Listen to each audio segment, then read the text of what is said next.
Why not have the contractors remove household hazardous waste as part of the general cleanup? You know, our goal is to make sure that any chemicals associated with the household hazardous waste do not find their way into the environment. So we will be removing these materials as fast as possible. Again, the goal is to prevent these materials from entering the environment. A second goal is to protect the cleanup workers that are coming behind us, whether it's the Army Corps of Engineers and their contractors, or whether it's private residents and their contractors doing the cleanup. So we want to make sure that the people who are removing the ash and the debris are safe. And then finally, we want to make sure that all these materials are disposed of appropriately. That's a good point, that this hazardous waste cleanup is not just about your property. It's about the properties near your property. It's about the people who are going to be on your property later on. And it's going to be about the people who are going to be there in the future. So the last question for you, Tom, is how will I know that the process has started and been completed? Okay, as I said, we're starting in Coffey Park tomorrow, but it should be very obvious when the process starts. You will see our crews. They're dressed out in personal protective equipment. They have white Tyvek suits on. They may or may not have respirators on. It will be very obvious when we're in your neighborhood. We will only be on your property for a few minutes. On the order of, it depends on the size of the property, but our process will be a few minutes on your property. And when we're done, when we've completed the process, we will leave a sign. The sign itself, I think, is going to be a green sheet, but this is exactly what the verbiage will be. We'll have some copies back on our table, but we'll place a stake in the ground.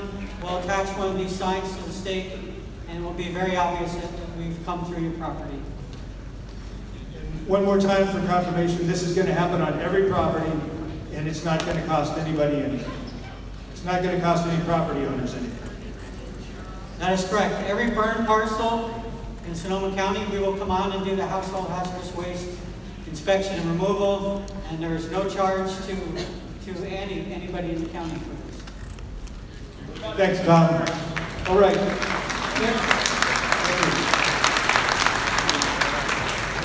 So our next two speakers are Dr. Karen Millman, the Sonoma County Public Health Officer, and Christine Sosko, the Director of Environmental Health and Safety for the county.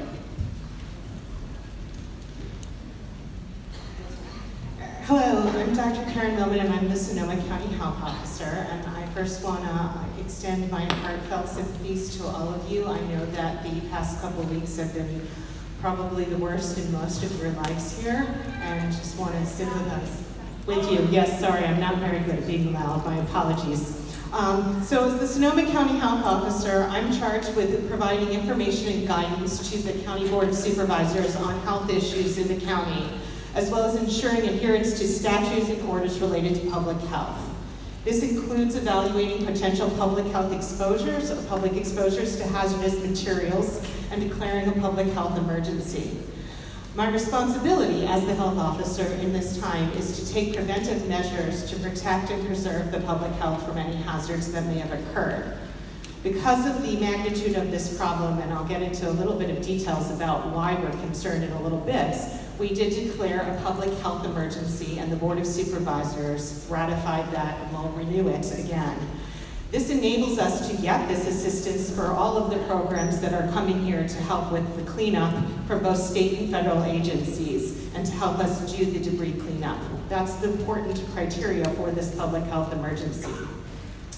Insofar as the cleanup, my role is to provide technical guidance and to ensure that the process is followed by the agencies and individuals doing the debris removal, as well as the final outcomes of them, fully address the health risks that are in our community. And so I'll be working with this multi-agency group to help coordinate and to help them as they coordinate and manage the process.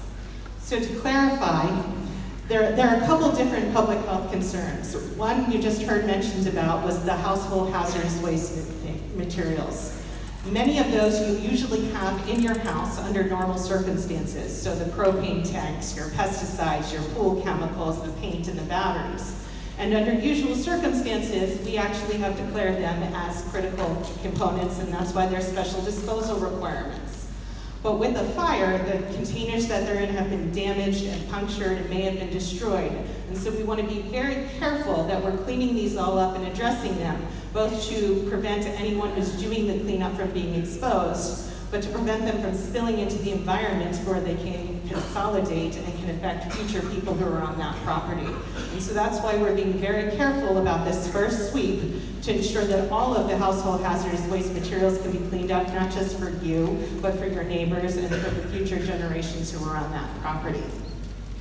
The second type of material that's concerned are materials that in your normal house would not be that concerning. So think about your copper wiring, your plumbing, your plastic appliances.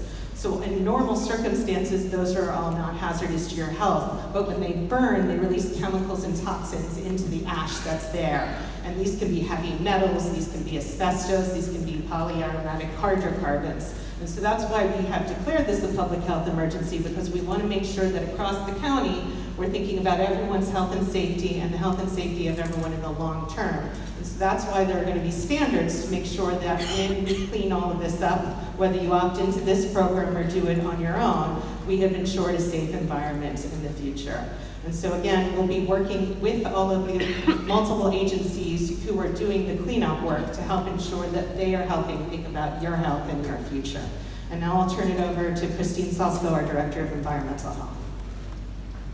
Thanks, Dr. Millman and Christine. So these are some of the common questions that you've been asked for our Environmental Health and Safety Director about the program. And the first one is, how do I sign up? And then what about the opting out too? So hi, I'm Christine Salzko. I'm the Director of Environmental Health. And the question that was just posed is, how do I sign up? We have opened an entry center that opened up yesterday, and so we are processing all the forms for right of entry, and that is at 625 5th Street in Santa Rosa. If you have any questions about that, you can call us on the hotline. The number is 565-6700. If you want to mail... One more time, the phone number? Sorry, 565-6700. It's also in the fact sheet. And then if you want to come by and drop off everything, we have specialists there who will help you and answer questions. And they will be available for you from 9 a.m. till 6 p.m. We're going to keep that center open for at least 2 weeks, including Saturdays and Sundays. And we will do that until we see what the need is. And if the need tapers off, then we will taper those hours off. But we will keep you informed throughout that process. Okay, hang on, you guys. We've got a format here. So, but hold your question because we want to answer it. How long do I have to sign up? How long? That's been a very frequently asked question. So we have not set the date that these forms will need to be signed up for and that program will close. Basically, at this point, we want to get you both options. We want to present you with the option if you want to opt out of the program or opt into the program. And we want to give you ample time to do research on your own and decide which way you want to go. It's really important to us that you all feel that you have adequate time before this program ends and that you're not rushing into making a decision. So the other question that a lot of people are asking is, how soon after the debris removal is completed will I be able to start rebuilding? So once the debris removal is completed, whether you've done it through this program, the consolidated program, or whether you have done it through a private contractor, you would then want to go to your permitting agency, your building, which would either be the city building department or Permit Sonoma. So again, I'm going to repeat that number. The give them a number to call. The Environmental Health Hotline. It's 565-6700. 565-6700. So with that, if you have more questions for environmental health, we want you to go in the back afterwards, write them down, we'll get them answered, we'll get them out as fast as we can. And we're going to put as many out on that website too, just like we handed out the FAQs tonight. So thank you guys, and the next person is going to speak is the U.S. Army Corps of Engineers Debris Subject Matter Expert, Josh Jimmerfield.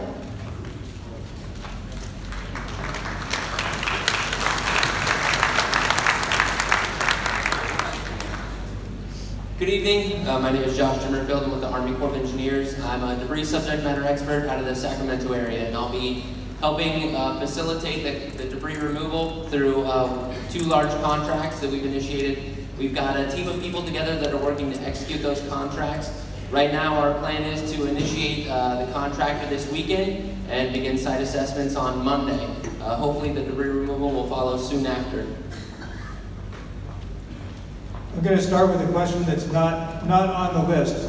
Are we going to have local hire for these contracts? And if so, how are those people going to find a job?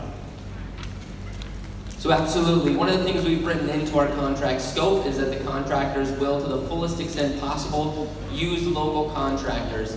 The way they're doing that, they've set up websites where the contractors can log in, their certifications will be recognized, and then they can come in as subcontractors under our prime contractor. So we'll let folks know what local contractors have this work so they can contact them to apply for jobs? Absolutely. So the Corps of Engineers is setting up a public-facing website.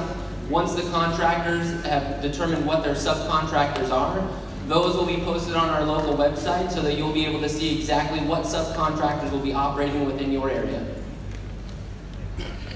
Okay, will foundations and piers be removed as part of the cleanup process?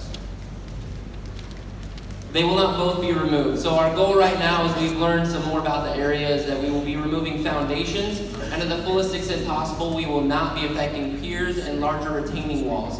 So we will try to remove to the grade of the current existing grade of the dirt. Everything below that, we will try to save as best we can. So our contractor is aware of that, and that's been written into our contract directly. We're gonna get to clarification of the question. What's the unclear part? We will be removing foundations, so stem walls and slabs will be removed. The reason for that, with extensive testing during past fires, is we found that those foundations and slabs are structurally unsound to build on. In addition to that, the soil underneath those is found to be contaminated. We did testing in over 200 slabs in the 2015 fires, and every one of those came back with soil that was higher than acceptable standards of contamination. Once we remove the foundations, we'll be testing the soil and removing until that soil meets baseline quality control measures set by the state of California. So there's no option to opt into the program and save your foundation? There's no option if you opt into the program to save your foundation. That is correct. If you opt into the program, your foundation will be removed. Okay, we're gonna get back on script here. Will we need to be there during this process, or can we be there during this process? You will not need to be there during the process, but you can be there. Our contractors will be setting up an exclusion zone, which is a safety area for the large equipment. We'll be doing air monitoring testing, and based on that, we'll set up some type of a safety zone for the public. However, as the homeowner, we will be notifying you 48 hours before we begin work on your project, your house, so that you can come to the area and you can meet with a contractor prior to. You are not required to be there while we do the debris removal. What impacts will the project have on the greater community? Ideally, this will impact the community in a positive way. As we get more and more houses clean, we'll be reducing the effect of toxins in the air. While we're doing this, one of the things we're very concerned about is local schools and businesses. We'll be setting up air monitoring at all the local schools that could be potentially affected by this, and we've been working with the State of California Air Quality Control Board to ensure that we're meeting correct standards. So we'll be monitoring at schools as well as on the site to ensure that those contaminants are not being spread. And how will I know that the process has started and completed? So this is phase 2. Our process is once the work has been completed by the contractor, they will submit to us a work of completion. We'll verify the work has been completed and that any damage done to your property that was not part of the debris removal will be fixed. When we sign off as the Corps of Engineers, we will turn those work completed reports back to the county, and it will be up to them to notify you, the homeowner, that your property is cleared and ready for you to begin the rebuilding process. Okay, thank you, Josh.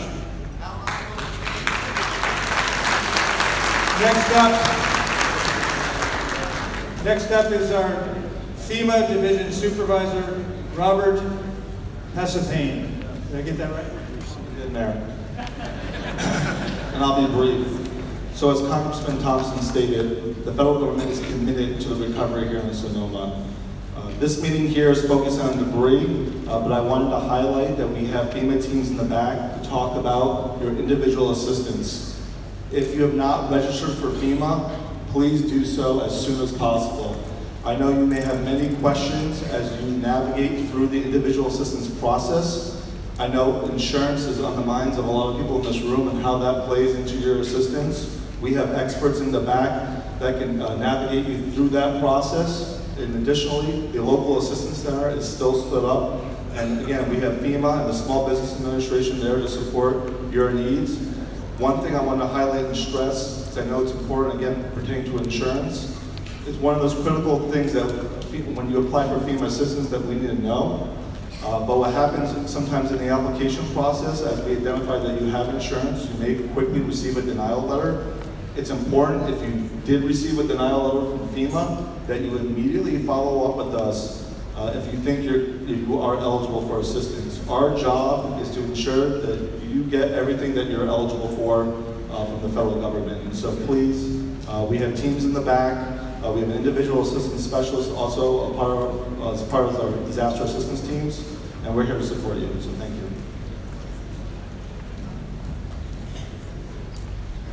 So we know there are some questions that haven't been answered tonight, and that's why we're putting the teams in the back so you can go to the back and ask your specific question.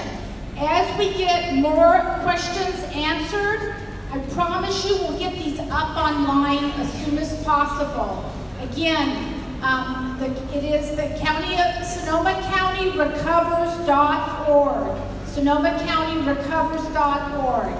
Okay? So these folks are going to be here to answer your specific questions. We're going to go to the back tables and try and get that done.